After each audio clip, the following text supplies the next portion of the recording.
Assalamualaikum warahmatullahi wabarakatuh. Perkenalkan, nama saya Sugeng MPD selaku Kepala Sekolah SMA 10 Yogyakarta.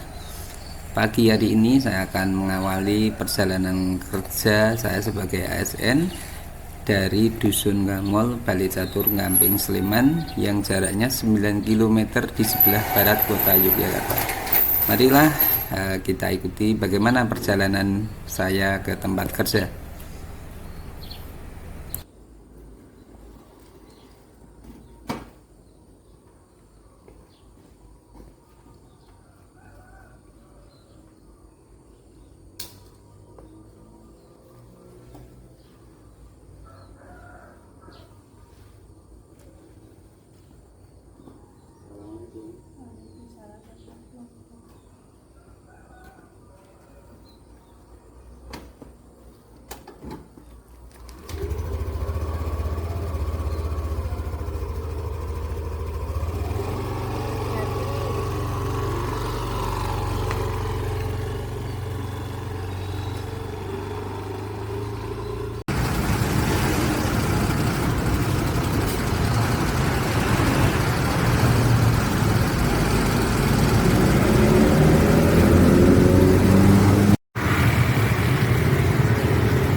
Assalamualaikum warahmatullahi wabarakatuh. Waalaikumsalam.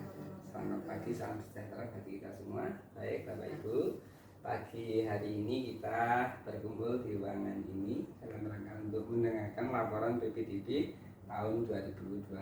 Kepada Bu Dinari selaku ketua kami persilakan, monggo. Ya, terima kasih Pak Sugeng. Bapak Ibu, selamat pagi semuanya. Mohon izin kami dari tim PPDB SMA Negeri Jakarta akan melaporkan terkait dengan penerimaan siswa baru.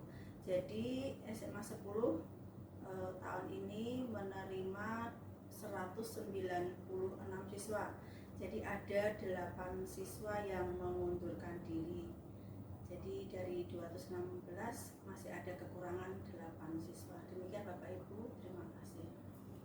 Baik, terima kasih. Tadi kita ketahui bersama ya bahwa dari kuota 216 siswa yang diberikan, ternyata masih ada kekurangan pendaftar sebanyak 8. Nah, kalau kita lihat bahwa di kota Yogyakarta yang padat penduduk ini menjadi hal yang ironis ketika kita kekurangan siswa. Barangkali ada masukan atau mungkin pandangan-pandangan yang terkait dengan ini. Kami persilakan kepada Bapak Ibu.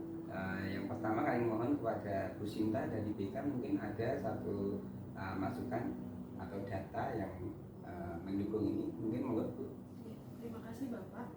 Dari data yang kami punya di bimbingan non-keselik, dari 196 siswa kemarin yang diterima di PTN adalah 104 siswa atau kurang lebih dari 53%, ya Pak. Nah itu menjadi SMA yang terendah di Yogyakarta yang diterima di PTN. Mungkin itu salah satu faktornya, Bapak. Oke, baik. Jadi lulusannya ada hanya 53% ya. Ini artinya paling rendah dibandingkan dengan 10 SMA negeri yang lainnya.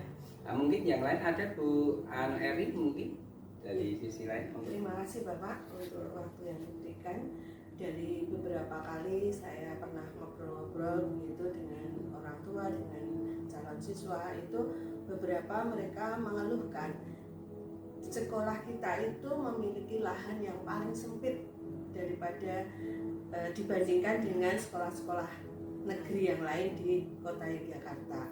Apalagi kita juga tidak memiliki lahan parkir, sehingga mungkin ini yang menjadikan para calon siswa itu kurang tertarik untuk masuk di sekolah. Demikian Bapak. Baik, terima kasih.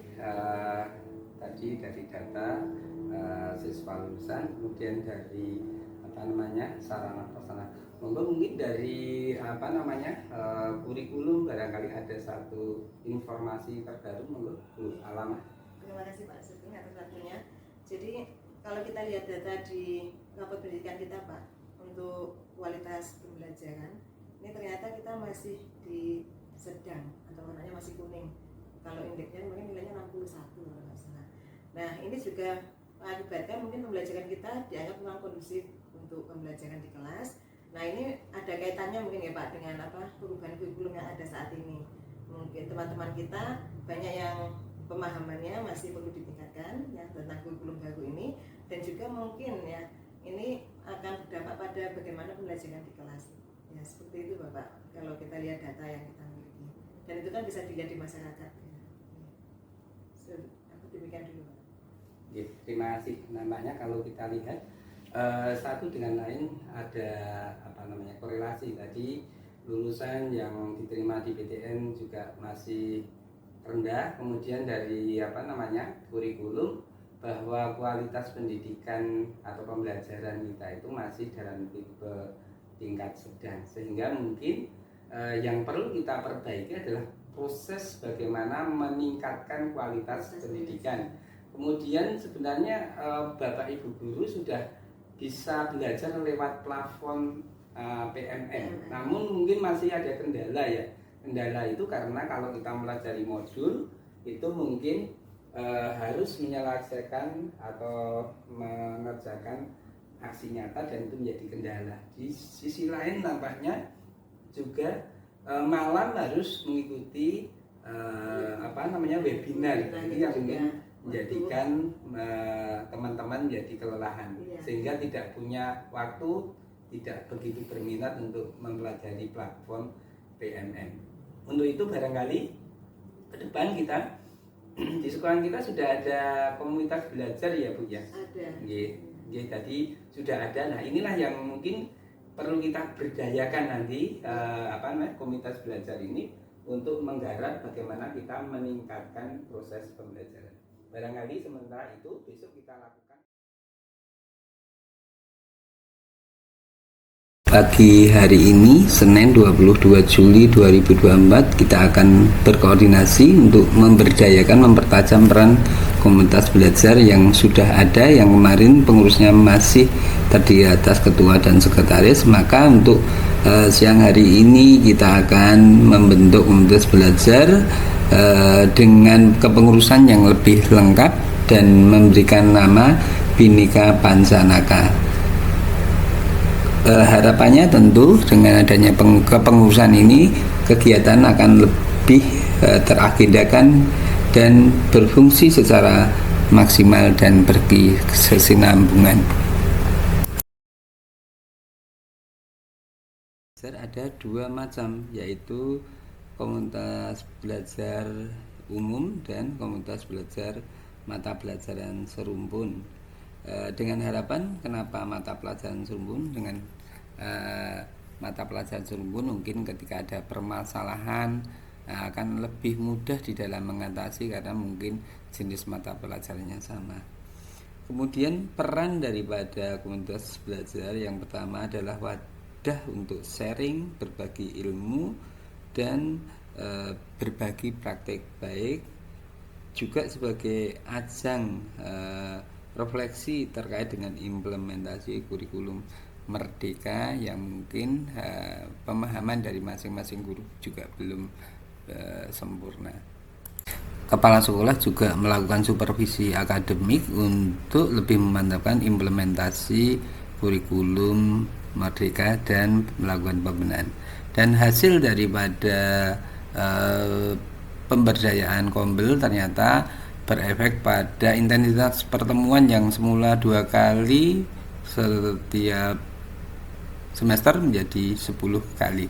Kemudian nilai rapot pendidikan kualitas pembelajaran yang tahun 2024 61,58 naik menjadi 64 di tahun 2025. Kemudian yang terakhir juga jumlah lulusan yang diterima di perguruan tinggi negeri yang semula di tahun 2024 53% naik menjadi 69%.